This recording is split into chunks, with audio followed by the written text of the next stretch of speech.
Greetings, YouTube. I am keyword attempting to get ready for bed. It is late, well past midnight.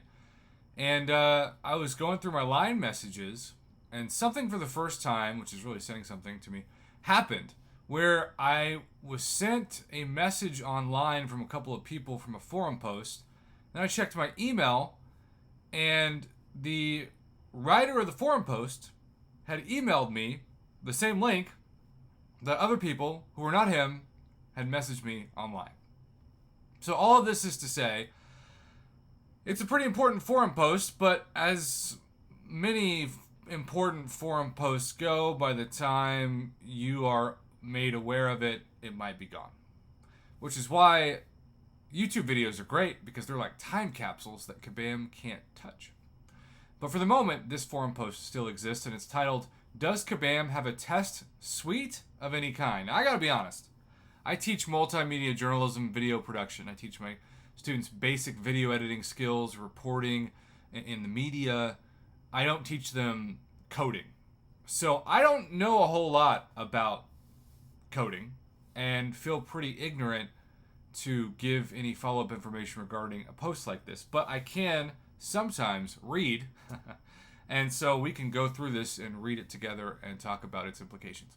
So Shadow Gamer here says this post is not a follow-up to the other two community posts and poses several legitimate questions I'd like to have answered. Kind of a risky way to start it because you're trying to distance yourself from the other posts, while also saying in some ways maybe the last two posts didn't ask the legitimate questions that I'm about to ask. Let's see how legitimate they are. Does Kabam have an automated test suite for the features within Marvel Contest of Champions? I gotta be honest, I have no idea what that means, but it sounds like a logical question. Does Kabam's software engineering team know about test-driven development, and do they implement the best practices from it within their software development life cycle? Again, I can pretend like I know what the heck he's talking about, but I'm just gonna have to trust him. Does Kabam understand that QA teams are meant to enhance and test things that automated test suites struggle to test? The basic functionality of your software should always be tested with every merge of new code that has been committed to your version control system. Does Kabam even use a version control system such as Git, Mercurial, or hell, even Subversion? I don't know. All these words are subverging themselves out of my brain. Does Kabam's software development team realize that most teams in our field would die for 6 years of a project to be able to squeeze in paying tech debt over time, even if it's just one small feature every few weeks? Eventually, all code could be as tested as possible and regressions would be caught before ever being deployed to production. I know you can't fathom this because you can't get a single release out the door without something breaking, it seems like. If Kabam does have some kind of automated test suite, perhaps it's time to publish the results of the latest run of said test so that we can see for ourselves that you're just really that unfortunate at always having some new edge case come up with every release that you couldn't have possibly predicted when writing your code and correlating tests. Look, I have a master's degree, and I feel like I'm speaking an alien language right now, so bear with me.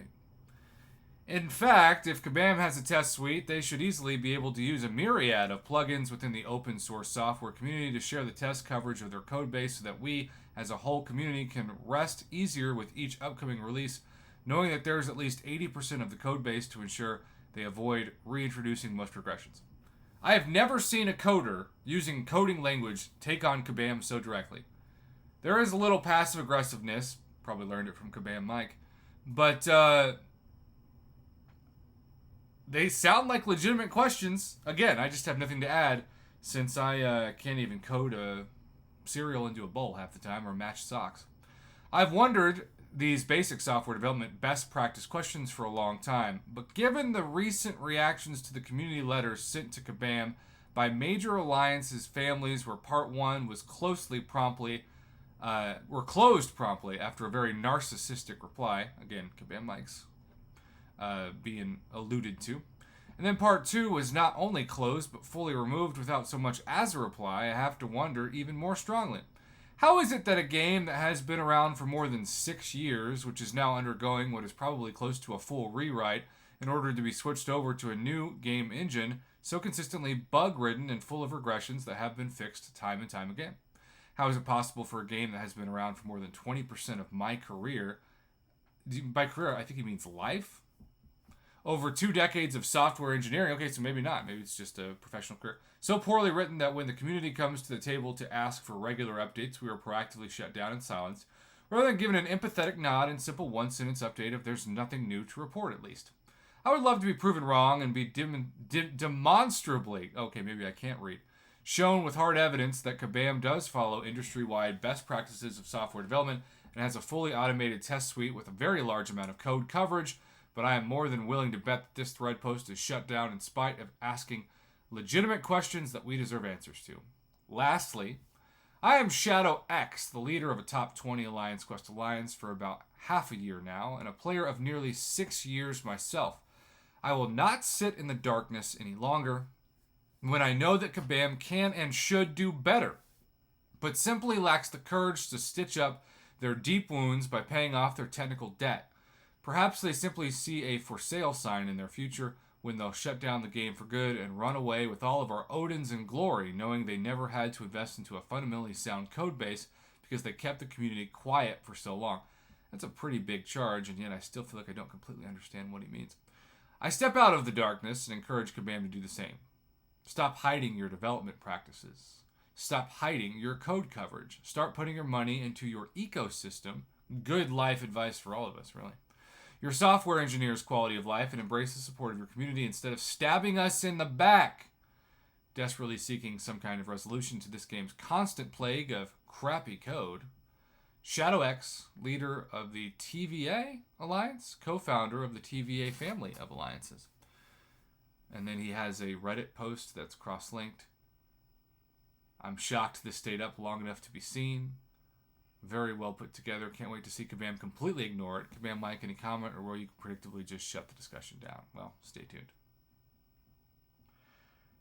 Yeah, there was a little passive aggressiveness, but I'm going to trust this guy because he knows so much more than I know, probably about life, but certainly about coding as well. It is strange to people that I've talked to over the years that do coding that there are so many bugs every month. I try to be objective about it because it's hard for me to criticize something I don't know much about. And so that's why I defer to the quote-unquote experts of the field that tend to do this for a living, as Shadow Gamer clearly does. He was worried about speaking out about this because he had a feeling that Kabam would essentially shut it down before I even had a chance to read it. And so he reached out to me with this final message. Knowing your time is likely limited, I'll try to keep this brief. Just posted the thread on Kabam's forums, which I just read, asking them to speak towards their software development practices in order to help be more transparent with the community as a whole. I have no doubt that this forum post will be closed, so I've made sure to cross-post it to Reddit as well. I thought it might be of interest to you, given your video this past week about most of the community's alliance families asking for reasonable updates and compensation while the game remains in a broken state. I thoroughly appreciate your review of the post, which I was a signer of, as well as the best attempt you could make to be fairly unbiased toward Kabam Mike, though that is very difficult to do, I'm sure. It's not that bad. I deal with some tools students every day. Anyway, I'd like to see my post regarding the development mythologies. Here are the links to them, and even offered to make a call. Well, this post has been indeed read, and my goal was actually to keep it under 10 minutes, and so we better start wrapping up this video here.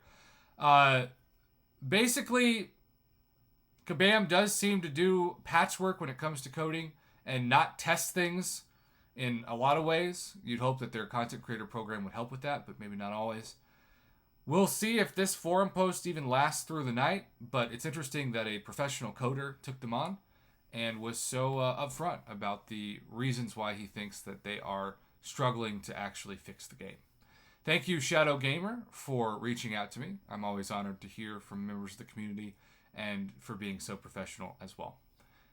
I look forward to reading the comments on this. Now I will attempt, at long last, to go to bed.